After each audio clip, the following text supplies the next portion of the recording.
ఉత్తరాదిపై గత కొన్ని రోజులుగా భారీగా మంచు పడుతోంది. దీంతో అక్కడక్కడ హిమపాతం ఏర్పడుతున్నాయి. తాజాగా జమ్మూ కాశ్మీర్లోని సోన్మార్గ్ లో భారీ హిమపాతం ముంచెత్తింది. ఈ మంచు మొత్తం సింధ్ నదిపై పడటంతో నదీ ప్రవాహం ఎక్కడికక్కడ నిలిచిపోయింది. ఆ నీరంతా రోడ్డుపైకి ప్రవహిస్తోంది. దీంతో రంగంలోకి దిగిన అధికారులు నదిపై మంచు తొలగింపు పనులను చేపట్టారు. యంత్రాలను ఏర్పాటు చేసి మంచును తొలగిస్తున్నారు.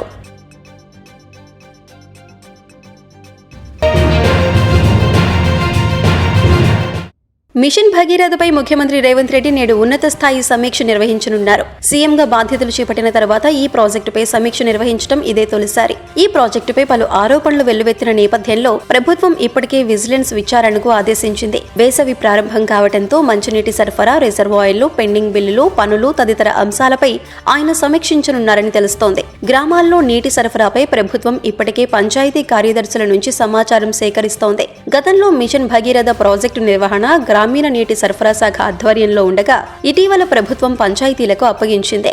ఈ మేరకు ప్రత్యేక అధికారులు గ్రామ కార్యదర్శులకు మార్గదర్శకాలు జారీ చేశారు. ఈ నేపథ్యంలో సీఎం సమీక్ష ప్రాధాన్యత సంతరించుకుంది.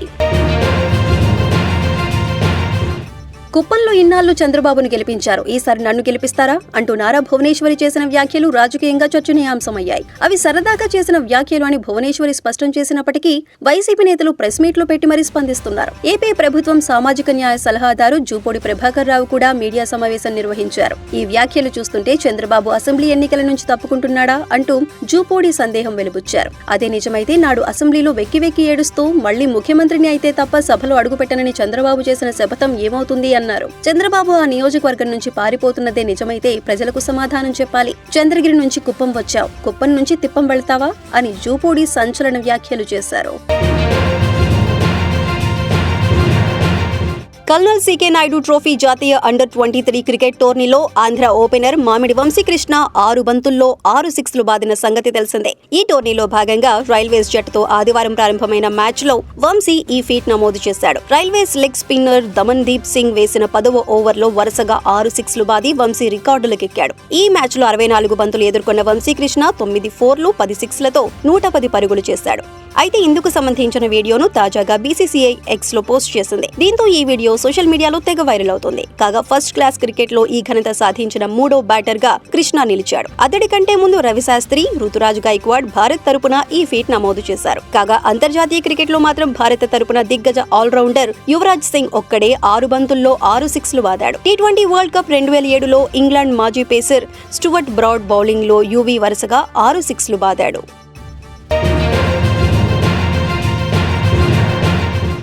ఏపీలో టీడీపీ జనసేనతో కలవాలని బీజేపీని బ్రతిమిలాడానని, ఎన్నో చీవాట్లు తిన్నారని పవన్ కళ్యాణ్ చెప్పుకున్నారు. దీంతో అసలు పొత్తులు, సీట్ల సర్దుబాటు వ్యవహారం కొలిక్కి రాకపోవటానికి ఆయనే కారణమని తేలిపోయింది. బీజేపీని కూడా కూటమిలో చేర్చేందుకు ఆయన గట్టిగా ప్రయత్నిస్తున్నారు. టీడీపీ వైపు నుంచి ఎలాంటి ప్రయత్నాలు జరగలేదు. బీజేపీ కూడా ఆసక్తి చూపలేదు. కానీ పవనే ప్రయత్నించారు. బీజేపీ వల్ల నష్టం జరుగుతుందని గతంలో జనసేన నేత పోతిన మహేష్ నేరుగానే విమర్శలు చేశారు. చాలా మంది అభిప్రాయం ఇదే. అసలు బీజేపీతో కలవటం కన్నా సొంతంగా పోటీ చేస్తేనే ఎక్కువ ఓటు షేరు వస్తుందని సైనికులు చెబుతూ ఉంటారు. బీజేపీతో పొత్తు కోసం టీడీపీ రెడీగా లేదు. ఆ విషయం అందరికీ తెలుసు. ఎన్నికల వ్యవస్థల్ని దుర్వినియోగం చేయకుండా రక్షణ కోసమే బీజేపీతో పొత్తులు అన్నట్లుగా కవర్ చేసుకుంటున్నారు. ఎన్నికలు సక్రమంగా నిర్వహించలేని స్థితికి ప్రజాస్వామ్యం చేరితే ఇక దేశానికి రక్షణ ఎక్కడ ఉంటుంది? అదే నిజమైతే అలాంటి పరిస్థితి తెచ్చిన బీజేపీపై పోరాడాల్సి ఉంటుంది. పవన్ కళ్యాణ్ బీజేపీతో పొత్తు కోసం బతిమిలాడటం ద్వారా సీట్ల కేటాయింపులో బీజేపీ కోసం ఆయనే త్యాగం చేయాల్సి ఉంటుందని ప్రత్యేకంగా చెప్పాల్సిన పని లేదు.